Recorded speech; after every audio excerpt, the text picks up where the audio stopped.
The snow fell in thick, relentless sheets across the frozen wasteland of Epsilon 7, a remote outpost planet on the edge of colonized space. Knox Brennan stood at the viewport of his small shelter, watching the blizzard rage outside with the practiced eye of someone who had survived far worse. The former Alliance Marine had chosen this isolated world specifically for its emptiness snow wars. Number orders, no memories of the battles that still haunted his sleep.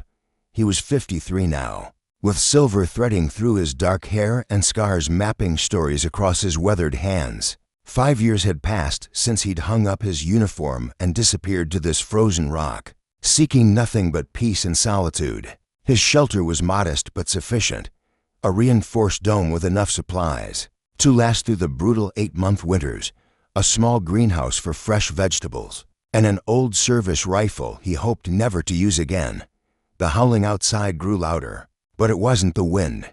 Knox froze, his military instincts immediately alert. That sound, it was biological, desperate, and unlike anything native to Epsilon 7. He moved to the thermal scanner mounted near the door, his breath catching at what he saw. 3 large heat signatures huddled against the outer wall of his shelter, their body temperatures dropping dangerously low. But their shapes were wrong, too large to be the local snow foxes, too structured to be the simple fauna cataloged in the planet's database. Knox grabbed his thermal coat and, against every survival instinct screaming in his head, activated the airlock.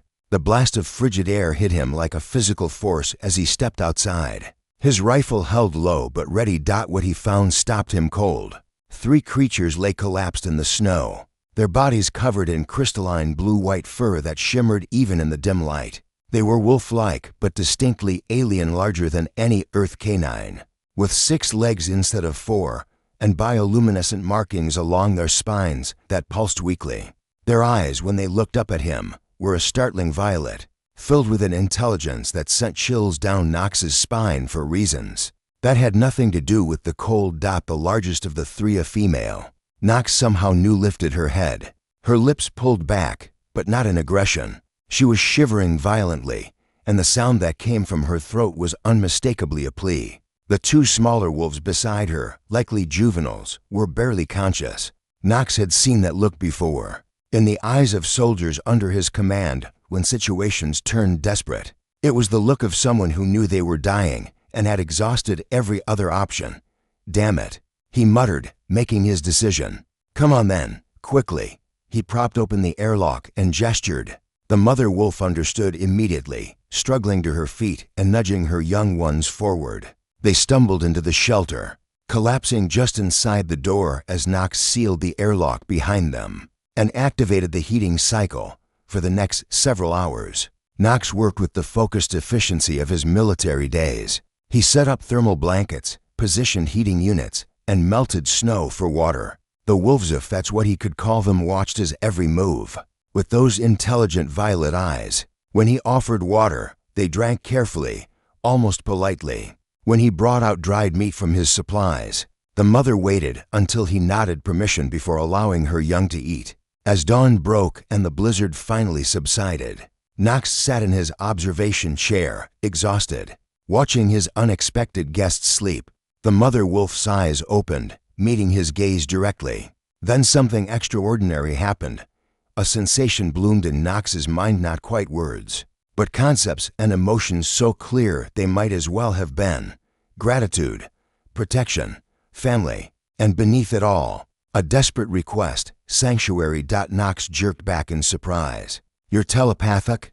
The wolf's ears twitched, and another impression filled his thoughts, ancient, hunted, nowhere else to go. Over the following days, Knox learned their story through these mental exchanges. They called themselves the Lycanics, an ancient species that had evolved on an ice world in a distant system. They possessed not only intelligence but a deep connection to what they called the cold consciousness, an awareness that flowed through frozen worlds.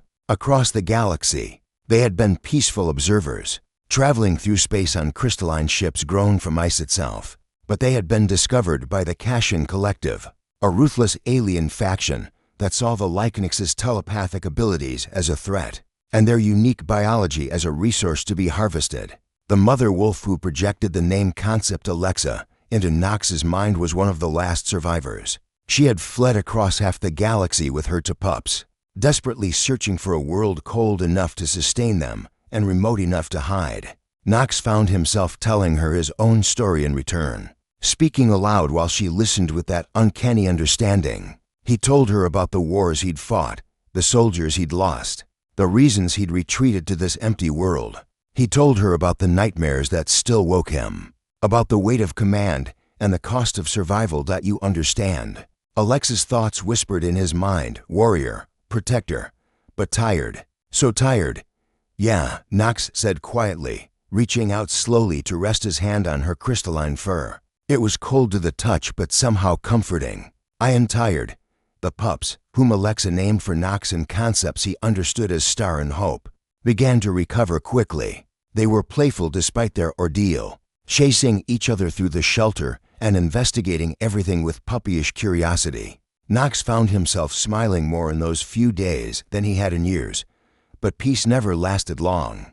On the fourth day, Nox's long-range sensors picked up an approaching ship Kashan design. Weapons hot, scanning the surface methodically. Alexa sensed it immediately, her body going rigid. They found us. Nox looked at the three wolves who had somehow, impossibly, become his responsibility. He thought about running again, about the quiet life he'd built here. Then he thought about what Alexa and her pups represented: innocence, survival against impossible odds, a family trying to stay together. He walked to his storage locker and pulled out his old combat armor, its Alliance insignia still visible despite years in storage. His hands moved with muscle memory, checking systems and loading weapons.